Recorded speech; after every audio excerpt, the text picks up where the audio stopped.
The Alchemist, Part 1. The boy's name was Santiago. Dusk was falling as the boy arrived with his herd at an abandoned church. The roof had fallen in long ago, and an enormous sycamore had grown on the spot where the sacristy had once stood. He decided to spend the night there.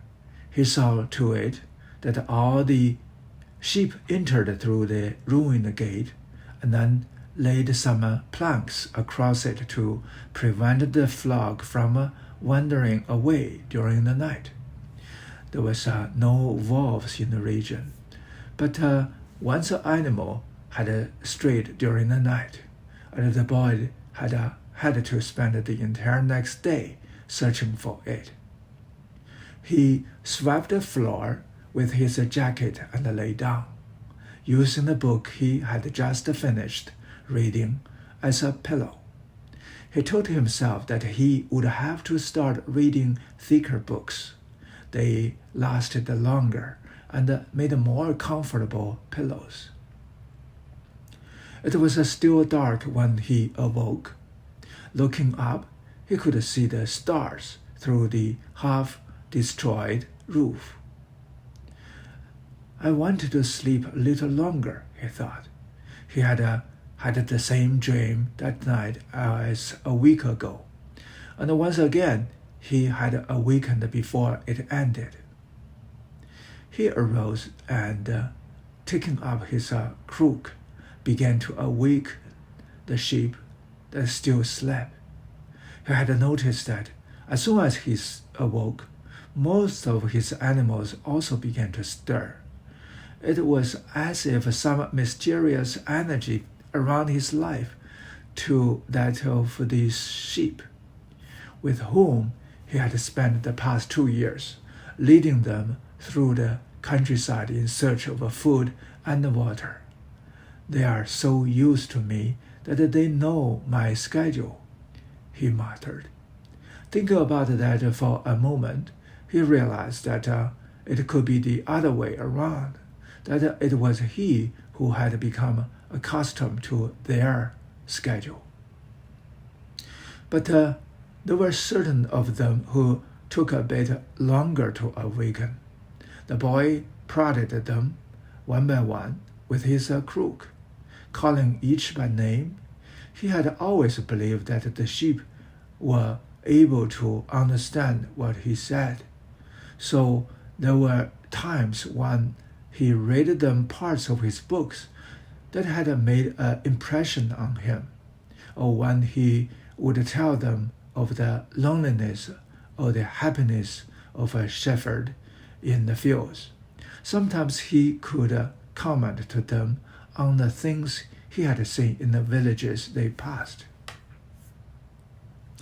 But for the past few days, he had spoken to them about only one thing: the girl, the daughter of a merchant who lived in the village they would reach in about 4 days.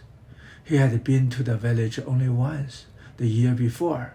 The merchant was the proprietor of a dry goods shop, and he always demanded that the sheep be sheared in his presence, so that he would not be cheated. A friend had told the boy about the shop, and he had taken his sheep there. I need to sell some wool, the boy told the merchant. The shop was busy, and the man asked the shepherd to wait until the afternoon. So the boy sat on the steps of the shop and took a book from his bag. I didn't know shepherds knew how to read, said a girl's voice behind him. The girl was typical of the region of Andalusia, with flowing black hair and eyes that vaguely recalled the Moorish conquerors. Well, usually I learn more from my sheep than from books, he answered. During the 2 hours that they talked, she told him she was the merchant's daughter, and spoke of life in the village, where each day was like all the others.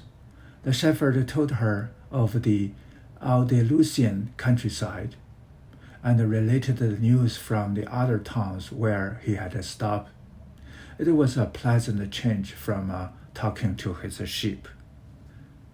"How did you learn to read?" the girl asked at one point. "Like everybody learns," he said, "in school." "Well, if you know how to read, why are you just a shepherd?" The boy mumbled an answer that allowed him to avoid responding to her question. He was sure the girl would never understand. He went on telling stories about his travels, and her bright Moorish eyes went wide with fear and surprise. As the time passed, the boy found himself wishing that the day would never end, and her father would stay busy and keep him waiting for 3 days. He recognized that he was feeling something he had never experienced before, the desire to live in one place forever. With the girl with the raven hair, his days would never be the same again. But finally the merchant appeared and asked the boy to shear 4 sheep. He paid for the wool and asked the shepherd to come back the following year. And now it was only 4 days before he would be back in that same village. He was excited and at the same time uneasy. Maybe the girl had already forgotten him. Lots of shepherds passed through, selling their wool. "It doesn't matter," he said to his sheep. "I know other girls in other places." But in his heart, he knew that it did matter, and he knew that shepherds, like a seaman and like a traveling salesman, always found a town where there was someone who could make them forget the joys of a carefree wandering. The day was dawning, and the shepherd urged his sheep in the direction of the sun. They never have to make any decisions, he thought. Maybe that's why they always stay close to me. The only things that concerned the sheep were food and water. As long as the boy knew how to find the best pastures in Andalusia, they would be his friends. Yes, their days were all the same, with the seemingly endless hours between sunrise and dusk. And they had never read a book in their young lives, and didn't understand when the boy told them about the size of the cities. They were content with just food and water, and in exchange they generously gave of their wool, their company, and once in a while their meat. If I became a monster today and decided to kill them one by one, they would become aware only after most flock had been slaughtered, thought the boy. They trust me, and they have forgotten how to rely on their own instincts, because I lead them to nourishment. The boys were surprised at his thoughts. Maybe the church, with the sycamore growing from within, had been haunted. It had caused him to have the same dream for a second time, and it was causing him to feel anger toward his faithful companions. He drank a bit from the wine that remained from his dinner of the night before, and he gathered his jacket closer to his body. He knew that a few hours from now, with the sun at its zenith, the heat would be so great that he would not be able to lead his flock across the fields. It was the time of a day when all of Spain slept during the summer. The heat lasted until nightfall, and at that time he had to carry his jacket. But when he thought to complain about the burden of its weight, he remembered that because he had the jacket, he had withstood the cold of the dawn. We have to be prepared for change, he thought, and he was grateful for the jacket's weight and warmth. The jacket had a purpose, and so did the boy. His purpose in life was to travel, and after 2 years of walking the Andalusian terrain, he knew all the cities of the region. He was planning on this visit to explain to the girl how it was that a simple shepherd knew how to read, that he had attended a seminary until he was 16.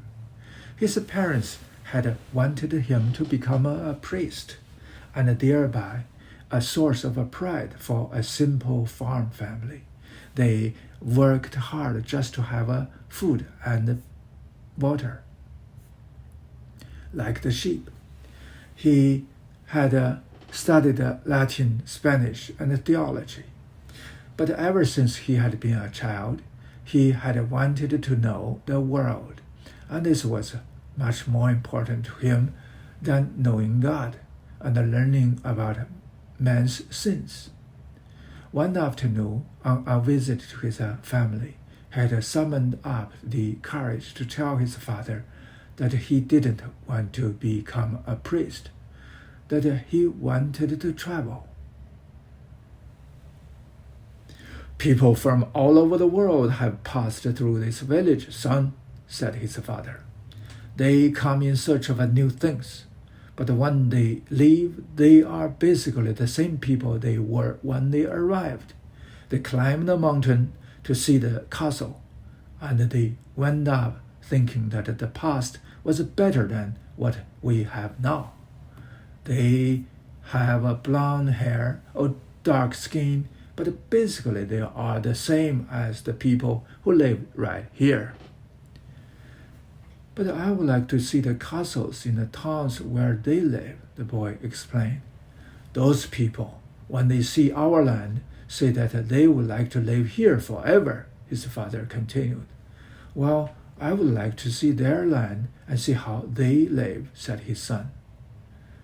The people who come here have a lot of money to spend, so they can afford to travel, his father said. Among us, the only ones who travel are the shepherds. Well, then I will be shepherd. His father said no more. The next day, he gave his son a pouch that had 3 ancient Spanish gold coins. I found these one day in the fields. I wanted them to be a part of your inheritance, but use them to buy your flock. Take to the fields, and someday you will learn that our countryside is the best, and our women are the most beautiful. And he gave the boy his blessing. The boy could see in his father's gaze a desire to be able himself to travel the world, a desire that was still alive, despite his father's having had to bury it over dozens of years under the burden of struggling for water to drink, food to eat, and the same place to sleep every night of his life.